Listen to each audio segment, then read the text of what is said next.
درود بر همیهنان عزیز. این جانب شهرام قمری، پژوهشگر، محقق و مخترع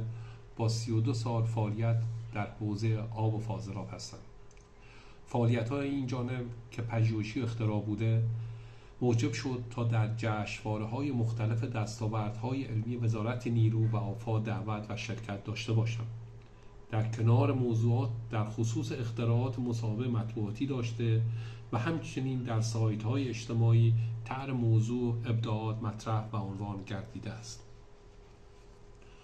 در آن زمان با توجه به فعالیت‌های میدانی در خط انتقال آب و فاضلاب و بر اساس نیاز و ضرورت و کمبودی که احساس می‌شد، مواجه با ظهور عینی و قابل لمس از عدم استفاده بهینه و سالم و هدر رفت پساب فاضلاب تصفیه‌خانه شهری شدم که به چرخی مصرف بازگشت ندارد.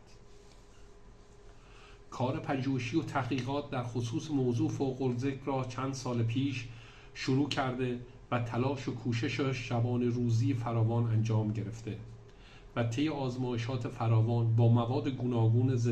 ضد عفونی کننده قوی که با هزینه شخصی هم صورت گرفت موفق به دستاورد علمی گردیدم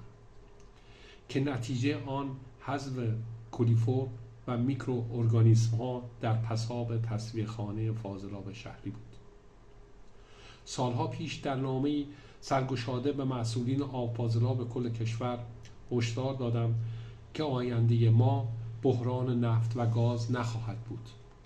بلکه بحران ما جنگ آب خواهد بود که امروزه شاهد عینی آن در سطح کشور در تمام منابع آبی آن هستیم. چه بخواهیم و چه نخواهیم، خشکسالی، کاهش منابع آبی، رشد جمعیت، عدم مدیریت، عدم استفاده از فناوری‌های نوین و پیشرفته میهن ما را به سمت استفاده از پساب تصفیه‌خانه‌های شهری برای تأمین آب غیر شرب و شرب سوق خواهد داد. قبل از اینکه این کشورها اقدامی داشته باشند، این جانب 10 دهه پیش این موضوع را با روش نوین پیشنهاد داده، چون علائم و نشانه‌ها و تنش کم آبی در میدان اجرایی را دریافت کردند که ما در آینده به مشکل برخواهیم خورد و باید جهت برطرف کردن این بحران کم آبی و خشکسالی قدم‌های قوی و مؤثر و اجرایی برداریم و منابع آبی را حفظ و نگهداری کنیم. در همین راستا ابداع معلول واکنشگر G یک روش پیشرفته برای حذف کلیفرم‌ها و میکروارگانیسم‌های مضر و بیماریزا در پساب تصفیه‌خانه‌های شهری است. پایلوت اجرایی این روش نوین در تصفیه‌خانه مرکزی شهرک اکباتان زیر نظر آزمایشگاه آن تصفیه‌خانه انجام گرفت.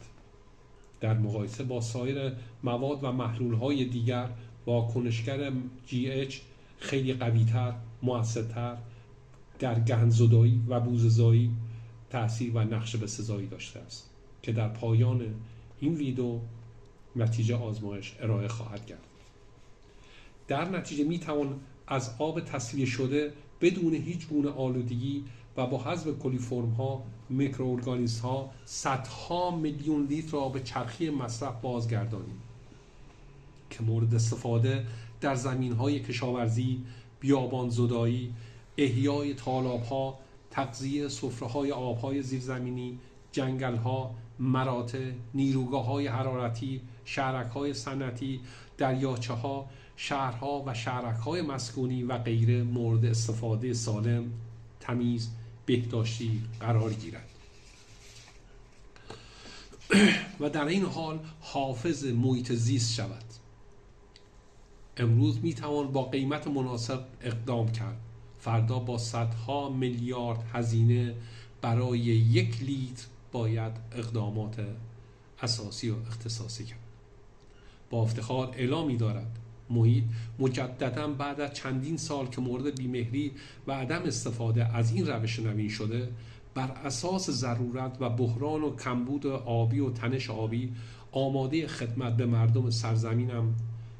در حوزه کشاورزی، صنعتی و جامعه شهری هستند. در پایان امیدوارم با هم آینده روشن‌تر، منابع پایدارتر، محیط زیستی سالمتر داشته باشیم. زنده باد ایران، پاینده آب خاک ایران.